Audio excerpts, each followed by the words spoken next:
Hello बच्चों, जय हिंद। Welcome to ITLC online. Last time हम लोगों ने न्यूक्लियस पढ़ा है, साइटोप्लाज्म पढ़ा है। आज हम लोग बहुत इंपॉर्टेंट टॉपिक पढ़ेंगे, prokaryotic cell, eukaryotic cell. Prokaryotic cell, इसको प्रिमिटिव सेल बोला जाता है क्योंकि ये बहुत ज्यादा वेल डेवलप नहीं होता। यूकैरियोटिक सेल वेल डेवलप होता है। प्रोकैरियोटिक सेल में मेम्ब्रेन बाउंडेड सेल ऑर्गेनल वगैरह नहीं होते हैं, जबकि यूकैरियोटिक सेल में मेम्ब्रेन बाउंडेड सेल ऑर्गेनल होते हैं। समझ बात आई। इसके साथ साथ में हम कुछ और भी डिफरेंस देखेंगे प्रोकैरियोटिक और यूकैरियोटिक सेल के बीच में। तो स्टार्ट करते हैं। सबसे पहले हम लोग बात करेंगे प्रोकैरियोटिक सेल की। बहुत ध्यान से समझना, बहुत इंपॉर्टेंट टॉपिक है प्रोकैरियोटिक सेल। प्रोकैरियोटिक सेल, इसको प्रिमिटिव सेल बोला जाता है। Primitive cell. प्रिमिटिव सेल इसको क्यों बोला जाता है? इसको प्रिमिटिव सेल इस वजह से बोला जाता है क्योंकि जो सबसे पहला इवोल्यूशन के टाइम में सेल बना था वो प्रोकैरियोटिक सेल बना था। उसके बाद वो इवॉल्व होकर यूकैरियोटिक बना। बात समझ में आई? तो प्रोकैरियोटिक सेल कैसा सेल है? प्रिमिटिव सेल है। इसके साथ में it is of small size. जो प्रोकैरियोटिक सेल होता है स्मॉल साइज का होता है। एग्जांपल बताएं अगर कुछ प्रोकैरियोटिक सेल के, तो एक प्रोकैरियोटिक सेल होता है पीपीएलओ, प्लूरो पिनोमोनिया लाइक ऑर्गेनिज्म। इसका साइज होता है 0.1 माइक्रोमीटर। यह भी एक तरह का माइकोप्लाज्म है। और जो नॉर्मल माइकोप्लाज्म होते हैं, माइकोप्लाज्म बैक्टीरिया होता है, ठीक है, जो नॉर्मल माइकोप्लाज्म होता है इसका साइज कितना होता है? 0.3 माइक्रोमीटर। जो नॉर्मल बैक्टीरिया होते हैं यानी कि टिपिकल बैक्टीरिया, टिपिकल बैक्टीरिया, इसका साइज होता है 1 to 2 माइक्रोमीटर। और जो बैक्टीरिया होते हैं, बैक्टीरिया का साइज क्या होता है? 3 to 5 माइक्रोमीटर। तो जो प्रोकैरियोटिक सेल होते हैं इनका साइज बहुत ज्यादा स्मॉल होता है। और यहां कुछ एग्जांपल है प्रोकैरियोटिक सेल के, जैसे पीपीएलओ, इसका साइज 0.1 माइक्रोमीटर, ये माइकोप्लाज्म है। अच्छा, एक और इंपॉर्टेंट चीज बताते हैं। बैक्टीरिया के चारों तरफ सेल वॉल पाई जाती है, यानी कि जो प्रोकैरियोटिक सेल होता है ये क्या होता है? इसमें न्यूक्लियस एब्सेंट होता है, न्यूक्लियस एब्सेंट होता है, लेकिन इसमें सेल वॉल प्रेजेंट होता है। सेल वॉल क्या होता है? प्रेजेंट होता है। लेकिन एक इंपॉर्टेंट चीज तुमको समझनी है कि जो माइकोप्लाज्म होता है ना, इसमें सेल वॉल एब्सेंट होता है। सेल वॉल एब्सेंट होता है, तो ये आपको याद रखना। प्रोकैरियोटिक सेल प्रिमिटिव सेल होता है, न्यूक्लियस एब्सेंट होता है, इसमें सेल वॉल प्रेजेंट होता है क्योंकि प्रोकैरियोटिक सेल का जो मेन मेंबर है वो बैक्टीरिया ही है। बैक्टीरिया में सेल वॉल प्रेजेंट होता है, लेकिन एक बैक्टीरिया जिसका नाम माइकोप्लाज्म है उसमें सेल वॉल क्या होता है? एब्सेंट होता है। यहां तक कोई प्रॉब्लम तो नहीं है। अब हम और फीचर पढ़ने जा रहे हैं प्रोकैरियोटिक सेल के, ठीक है। प्रोकैरियोटिक सेल का अब हम लोग और भी फीचर पढ़ेंगे कि क्या क्या फीचर होते हैं। एक एक चीजें ध्यान से आप लोग समझते जाना। प्रोकैरियोटिक सेल में और क्या होता है? Membrane bounded cell organelle absent. Membrane bounded cell organelle absent होता है इसमें, एब्सेंट। प्रोकैरियोटिक सेल में जो मेम्ब्रेन बाउंडेड सेल ऑर्गेनल होते हैं वो एब्सेंट होते हैं। जैसे इसमें माइटोकॉन्ड्रिया नहीं होता, गोल्जी बॉडी नहीं होता, लाइसोसोम नहीं होता, वैक्यूल्स इसमें नहीं होता। तो जो प्रोकैरियोटिक सेल होता है इसमें जो मेम्ब्रेन बाउंडेड सेल ऑर्गेनल होते हैं वो नहीं होते हैं। लेकिन एक ऐसा सेल ऑर्गेनल है जो प्रोकैरियोट्स यूकैरियोट्स दोनों में पाया जाता है, जिसका क्या नाम है? राइबोसोम। तो जो राइबोसोम होता है, ribosome is a cell organelle which is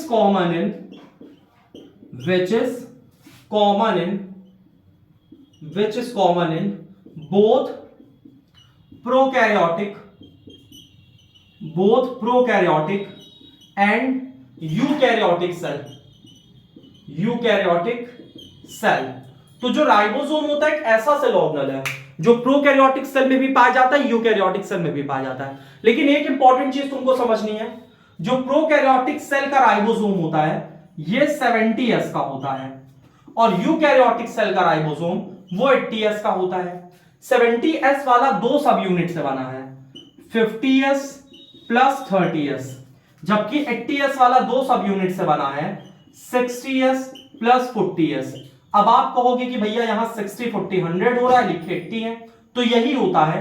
यहां 70s है, ये 50 प्लस 30 80 होता है, लेकिन ये कितना एस होता है, 70s होता है। तो अभी हमने क्या पढ़ा, जो प्रोकैरियोटिक सेल होते हैं इसमें membrane bounded cell organelle absent होते हैं, माइटोकॉन्ड्रिया नहीं होता, गोल्जी बॉडी नहीं होता, लाइसोसोम नहीं होता, वैक्यूल वगैरह नहीं होता। और जो राइबोसोम होता है, राइबोसोम एक ऐसा सेल ऑर्गेनेल है which is common in both prokaryotic as well as eukaryotic cell. इसके साथ साथ में इसका जो राइबोसोम होता है उसमें एक थोड़ा सा डिफरेंस है कि इसका राइबोसोम 70s होता है और यूकैरियोटिक सेल का राइबोसोम कैसा होता है, 80s होता है। यहां तक कोई प्रॉब्लम तो नहीं है। अब इसके अगले पॉइंट की तरफ हम लोग चलते हैं, प्रोकैरियोटिक सेल का जेनेटिक मटेरियल देखते हैं। ठीक है, प्रोकैरियोटिक सेल का जेनेटिक मटेरियल, जेनेटिक मटेरियल। तो प्रोकैरियोटिक सेल का जेनेटिक मटेरियल क्या होता है, सेम होगा डीएनए, लेकिन यूकैरियोटिक सेल से कैसे अलग होता है। लास्ट टाइम तुमने न्यूक्लियस में पढ़ा था कि हमारा डीएनए लीनियर होता है और पेयर्ड होता है, जबकि जो प्रोकैरियोटिक सेल है इसमें जो डीएनए होगा कैसा होगा, सर्कुलर डीएनए, सर्कुलर डीएनए। और ये जो सर्कुलर डीएनए होगा ये डबल स्ट्रैंडेड होगा, double stranded circular DNA, circular DNA. Prokaryotic cell का डीएनए कैसा होता है, डबल स्ट्रैंडेड सर्कुलर डीएनए। इसको हम लोग इस तरह से बनाते हैं, तो इसमें डबल स्ट्रैंडेड सर्कुलर डीएनए इसमें प्रेजेंट होता है। इसके बाद इसमें और क्या चीजें हैं, डबल स्ट्रैंडेड सर्कुलर डीएनए के साथ इसमें क्या क्या चीजें होती हैं इसके बारे में भी हम लोग समझेंगे। इसके बाद एडिशनल डीएनए भी होता है, ठीक है, एडिशनल डीएनए भी होता है जिसको बोलते हैं हम लोग प्लाज्मिड डीएनए, प्लाज्मिड डीएनए। इसके पास एडिशनल डीएनए भी होता है, प्लाज्मिड डीएनए। ये जो डबल स्ट्रैंडेड सर्कुलर डीएनए होता है ये जीनोमिक डीएनए होता है, जीनोमिक डीएनए, यानी कि ये रिप्रोडक्शन में हेल्प करेगा। लेकिन ये जो प्लाज्मिड डीएनए होता है ये बैक्टीरिया को अलग अलग प्रॉपर्टी प्रोवाइड करता है, यानी बैक्टीरिया के अंदर अलग अलग चेंजेस लाता है। तो कहने का क्या मतलब है कि जो प्रोकैरियोटिक सेल है उसमें उनका एक डबल स्ट्रैंडेड सर्कुलर डीएनए तो होता ही है, उसके साथ एक और डीएनए होता है जो कि कौन सा डीएनए है, प्लाज्मिड डीएनए है। इसके बाद जो इसमें क्रोमोसोम होते हैं, क्रोमोसोम कैसे होते हैं, अनपेयर्ड होते हैं, अनपेयर्ड होते हैं और सिंगल क्रोमोसोम होते हैं। इसके साथ साथ में इनका जो जेनेटिक मटेरियल होता है, genetic material is not bounded by any membrane। इनका जेनेटिक मटेरियल किसी भी मेम्ब्रेन से बाउंडेड नहीं होता है। यहां तक कोई प्रॉब्लम तो नहीं है। अब आगे की बात करते हैं और इसमें रिप्रोडक्शन की बात करते हैं कि प्रोकैरियोटिक सेल रिप्रोड्यूस कैसे करते हैं। तो ध्यान से देखो, अब इनके रिप्रोडक्शन की बात करते हैं, ठीक है। तो जो प्रोकैरियोटिक सेल होते हैं इसमें mitosis and meiosis, mitosis meiosis क्या होता है आगे समझेंगे। माइटोसिस एंड मियोसिस नॉट अगर, इसमें माइटोसिस और मियोसिस नहीं होता है प्रोकैरियोटिक सेल में। तो ये डिवाइड कैसे करते हैं, तो इनमें रिप्रोडक्शन होता है, रिप्रोडक्शन होता है बाइनरी फिजन से, बाइनरी फिजन से, या फिर और कोई मेथड रिप्रोडक्शन का है। इसमें सेक्सुअल रिप्रोडक्शन भी देखने के लिए मिलता है, सेक्सुअल रिप्रोडक्शन देखने के लिए मिलता है। कब देखने के लिए मिलेगा, unfavourable condition, unfavourable condition, unfavourable condition में इसमें सेक्सुअल रिप्रोडक्शन देखने के मिलता है। अब एक और लास्ट टॉपिक प्रोकैरियोटिक सेल के बारे में बताते हैं, उसको ध्यान से समझो। ये बात समझ में आई, प्रोकैरियोटिक सेल में ना माइटोसिस होता है ना मियोसिस होता है, रिप्रोडक्शन बाइनरी फिजन से होगा, या अगर सेक्सुअल रिप्रोडक्शन हो रहा है तो सेक्सुअल रिप्रोडक्शन इसमें हमको अनफेवरेबल कंडीशन के अंडर में यहां देखने के लिए मिलेगा। अब कुछ ऐसे प्रोकैरियोटिक सेल होते हैं जो फोटोसिंथेसिस परफॉर्म करते हैं, यानी कि ऑटोट्रॉपिक होते हैं, तो उनके बारे में समझते हैं। Some prokaryotic cell, some prokaryotic cell are autotrophic, autotrophic. कुछ प्रोकैरियोटिक सेल क्या होते हैं, ऑटोट्रॉपिक होते हैं, लेकिन इसमें एक चीज होता है, इसमें प्लास्टिड नहीं होता, प्लास्टिड एब्सेंट। लेकिन इनके पास पिगमेंट प्रेजेंट होता है। इनके पास पिगमेंट क्या होता है? प्रेजेंट होता है। क्लोरोफिल जो कि सिमिलर है, किसके सिमिलर है? ग्रीन प्लांट की तरह। तो क्लोरोफिल किस प्रोकैरियोटिक सेल में पाया जाता है? बीजीए, ब्लू ग्रीन एल्गी, जिसको आप लोग साइनोबैक्टीरिया बोलते हो। तो जब साइनोबैक्टीरिया ब्लू ग्रीन एल्गी में प्लास्टिड नहीं होता है लेकिन पिगमेंट प्रेजेंट होता है, क्लोरोफिल तो कहां प्रेजेंट होता है? तो जैसे ये बैक्टीरिया की सेल वॉल है, सेल वॉल के अंदर प्लाज्मा मेम्ब्रेन होता है और प्लाज्मा मेम्ब्रेन में ऐसी फोल्डिंग होती है, इस फोल्डिंग को हम लोग बोलते हैं मीजोजोम। मीजोजोम। और इसी फोल्डिंग में यहां पे क्या प्रेजेंट होता है? पिगमेंट प्रेजेंट होता है। इसी फोल्डिंग में क्या प्रेजेंट होता है? पिगमेंट प्रेजेंट होता है, जैसे क्लोरोफिल ए। समझ आता है? तो इस तरह से इसमें जो पिगमेंट है क्लोरोफिल वो प्रेजेंट होता है, जिससे कि ये फोटोसिंथेसिस परफॉर्म करता है प्रोकैरियोटिक सेल। अब थोड़ा सा हम लोग समझेंगे यूकैरियोटिक सेल के बारे में। ये आपने लिख लिया है, ठीक है। अब थोड़ा सा हम लोग अगला टॉपिक समझेंगे यूकैरियोटिक सेल। ध्यान से समझना, फिर लास्ट में हम लोग इसको एक बार कंपैरिजन कर लेंगे। यूकैरियोटिक सेल की बात करते हैं। यूकैरियोटिक सेल, इनका जो यूकैरियोटिक सेल होते हैं इसमें न्यूक्लियस प्रेजेंट होता है, न्यूक्लियस प्रेजेंट। और जो इनका जेनेटिक मटेरियल होता है, genetic material is surrounded by nuclear membrane. इनके जेनेटिक मटेरियल के चारों तरफ न्यूक्लियर मेम्ब्रेन होता है। इनका जो डीएनए होता है यूकैरियोटिक सेल का, डबल स्ट्रैंडेड होता है, डबल स्ट्रैंडेड। और कैसा डीएनए होता है? लीनियर डीएनए होता है, यानी डीएनए सीधा सीधा होता है। अगर इनके साइज की बात करें तो 7 माइक्रोमीटर साइज किसका होता है? हमारे रेड ब्लड सेल का होता है। और जो नॉर्मल यूकैरियोटिक सेल होता है उनका साइज करीब 10 से 20 माइक्रोमीटर के आसपास होता है, जो नॉर्मल यूकैरियोटिक सेल होते हैं। तो अभी तक हमने क्या पढ़ा यूकैरियोटिक सेल के बारे में? जेनेटिक मटेरियल के चारों तरफ न्यूक्लियर मेम्ब्रेन होती है, डीएनए डबल स्ट्रैंडेड होता है और लीनियर होता है, साइज 7 माइक्रोमीटर जैसे आप बीसी कहोगे और बाकी 10 से 20 माइक्रोमीटर, ये जनरली साइज होता है यूकैरियोटिक सेल का। इसके साथ साथ में जो यूकैरियोटिक सेल होते हैं इसमें हमको माइटोसिस दिखता है और मियोसिस दिखता है। माइटोसिस मियोसिस दोनों इसमें हमको देखने के लिए मिलता है। यहां तक कोई प्रॉब्लम तो नहीं है। क्रोमोसोम पेयर्ड होते हैं। क्रोमोसोम कैसे होते हैं? पेयर्ड होते हैं, या मोर देन वन, एक से ज्यादा क्रोमोसोम होते हैं। इसमें मेम्ब्रेन बाउंडेड सेल ऑर्गेनल होता है, membrane bounded cell organelles present. Membrane bounded cell organelle इसमें प्रेजेंट होता है। और जो इसका राइबोसोम होता है, राइबोसोम वो 80s का राइबोसोम होता है। 80s वाला 2 सब यूनिट से बना है, 60s प्लस 40s। यहां तक कोई प्रॉब्लम तो नहीं है। इसमें जो सेल डिवीजन होता है वो स्लो होता है। सेल डिवीजन कैसा होता है? सेल डिवीजन कैसा होता है? स्लो। जबकि प्रोकैरियोटिक सेल में सेल डिवीजन कैसा होता है? फास्ट सेल डिवीजन होता है।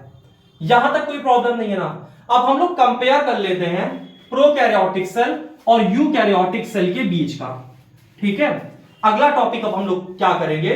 कंपेयर कर लेंगे कि भैया प्रोकैरियोटिक सेल और यूकैरियोटिक सेल के बीच में डिफरेंस क्या होता है। तो और एक बार इनका डिफरेंस देख लेते हैं। एक साइड हम लोग लिखेंगे प्रोकैरियोटिक सेल, एक साइड लिखेंगे यूकैरियोटिक सेल। तो प्रोकैरियोटिक सेल क्या होता है? Nucleus absent. और जहां पे जेनेटिक मटेरियल हो तो उस जगह को क्या बोलते हैं? न्यूक्लियोइड। ठीक है, न्यूक्लियस एब्सेंट और न्यूक्लियोइड प्रेजेंट होता है, ठीक है, जहां इनका जेनेटिक मटेरियल होता है। यहां पे क्या होता है? Nucleus present. यहां पे क्या होता है प्रोकैरियोटिक सेल में? मेम्ब्रेन बाउंडेड सेल ऑर्गेनल यहां पे क्या होते हैं? एब्सेंट होते हैं। जबकि यहां पे मेम्ब्रेन बाउंडेड सेल ऑर्गेनल यहां प्रेजेंट होते हैं। इसमें कोई प्रॉब्लम नहीं है। तीसरा, इसका जो राइबोसोम होता है, राइबोसोम कैसा होता है 70s, जबकि इसका जो राइबोसोम होता है, राइबोसोम ये कैसा होता है 80s एंड 70s। इसमें 70s राइबोसोम भी होता है। किसमें होता है? जो हमारे सेल ऑर्गेनल होते हैं जैसे माइटोकॉन्ड्रिया और प्लास्टिड, तो उनके अंदर जो राइबोसोम क्या होता है 70s होता है। बाकी जो साइटोप्लाज्म में राइबोसोम होता है यूकैरियोटिक सेल के, वो 80s होता है। यहां तक कोई प्रॉब्लम तो नहीं है। इसके बाद प्रोकैरियोटिक सेल में माइटोसिस और मियोसिस, यहां क्या होता है एब्सेंट होता है, यानी नहीं होता, जबकि यहां पे माइटोसिस एंड मियोसिस प्रेजेंट, यहां माइटोसिस और मियोसिस होता है। इसके बाद cell divide fast, cell divide fast, इसके सेल फास्ट डिवाइड करती है, यहां पे सेल जो है वो डिवाइड करती है स्लो, यानी यहां सेल डिवीजन क्या होता है स्लो होता है। यहां पे क्रोमोसोम सिंगल होता है, क्रोमोसोम सिंगल, और यहां पे क्रोमोसोम कैसा होता है, chromosome more than one, more than one. इसका जो साइज होता है स्मॉल साइज, स्मॉल साइज, इसका साइज कैसा होता है लार्ज साइज, तो इसका साइज कैसा होता है लार्ज साइज का होता है। यहां तक कोई प्रॉब्लम तो नहीं है ना। और भी इसमें डिफरेंस होता है, उस डिफरेंस के बारे में हम लोग जानते हैं। ये यूनिसेलुलर होता है और ये कैसा होता है यूनिसेलुलर भी, साथ साथ में मल्टी सेलुलर भी। तो ये कुछ डिफरेंस है प्रोकैरियोटिक यूकैरियोटिक सेल के बीच में। प्रोकैरियोटिक सेल में न्यूक्लियस एब्सेंट होता है, उसकी जगह न्यूक्लियोइड होता है। यूकैरियोटिक सेल में न्यूक्लियस होता है। यहां membrane bounded cell organelle absent होता है, यहां मेम्ब्रेन बाउंडेड सेल ऑर्गेनल क्या होता है प्रेजेंट होता है।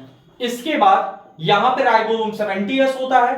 यूकैरियोटिक सेल में राइबोसोम 70s भी होता है, 80s भी होता है, लेकिन 80s वाला राइबोसोम कहां पे होता है साइटोप्लाज्म में, और 70s वाला सेल ऑर्गेनल के अंदर। यहां माइटोसिस मियोसिस नहीं होता, यहां माइटोसिस मियोसिस होता है। सेल फास्ट डिवाइड करता है, सेल स्लो डिवाइड करता है। क्रोमोसोम सिंगल होते हैं और क्रोमोसोम एक से ज्यादा होते हैं। यहां पे स्मॉल साइज होता है, यहां लार्ज साइज होता है। प्रोकैरियोटिक सेल यूनिसेलुलर होते हैं, यूकैरियोटिक सेल यूनिसेलुलर भी होते हैं और साथ साथ में मल्टीसेलुलर भी होते हैं। इसके बाद डीएनए की बात करते हैं। जो इनका डीएनए होता है, डीएनए सर्कुलर होता है। डीएनए कैसा होता है सर्कुलर, और कैसा होता है डबल स्ट्रैंडेड, डीएस का मतलब डबल स्ट्रैंडेड। जबकि जो यूकैरियोटिक सेल होता है, यूकैरियोटिक सेल का जो डीएनए होता है, डीएनए वो डबल स्ट्रैंडेड होता है और लीनियर डीएनए होता है। ये बात याद रखना, किसके बारे में डीएनए के बारे में याद रखना। दो तीन चीजें और बता देते हैं, उसको भी थोड़ा देख लो। हिस्टोन प्रोटीन तुमने पढ़ाई था, तो यहां हिस्टोन प्रोटीन एब्सेंट होता है, हिस्टोन प्रोटीन। हिस्टोन प्रोटीन क्या होता है यहां एब्सेंट, जबकि यहां पे जो हिस्टोन प्रोटीन होता है, हिस्टोन प्रोटीन, यहां हिस्टोन प्रोटीन क्या होता है प्रेजेंट होता है। तो प्रोकैरियोटिक सेल का जो डीएनए होता है वो सर्कुलर होता है, डबल स्ट्रैंडेड होता है। यूकैरियोटिक सेल का जो डीएनए होता है वो डबल स्ट्रैंडेड होता है और लीनियर होता है। यहां हिस्टोन प्रोटीन एब्सेंट होता है, जबकि जो यूकैरियोटिक सेल है यहां पे हिस्टोन प्रोटीन क्या होता है प्रेजेंट होता है। तो यहां पे हमने क्या देखा, कुछ बेसिक डिफरेंस देखा प्रोकैरियोटिक सेल के बीच में और यूकैरियोटिक सेल के बीच में। और भी कई डिफरेंस होते हैं, लेकिन जितना क्लास 9 में उस हिसाब से इतना बहुत है। यहां तक कोई प्रॉब्लम तो नहीं है। आई होप आपको प्रोकैरियोटिक यूकैरियोटिक सेल समझ में आया होगा। नेक्स्ट क्लासेस में हम लोग पढ़ेंगे एंडोमेम्ब्रेन सिस्टम, जिसके अंदर हम लोग 4 सेल ऑर्गेनल पढ़ेंगे। सबसे पहला पढ़ेंगे endoplasmic reticulum, Golgi body, lysosome और वैक्यूल्स। इसके बाद हम लोग पढ़ेंगे semi autonomous cell organelle, mitochondria और प्लास्टिड। और लास्ट टॉपिक हम लोग पढ़ेंगे माइटोसिस और मियोसिस, यानी सेल डिवाइड क्यों करता है और सेल डिवीजन का रीजन क्या होता है। आई होप आपको आज की क्लास समझ में आई होगी। मिलते हैं नेक्स्ट क्लास में। जय हिंद।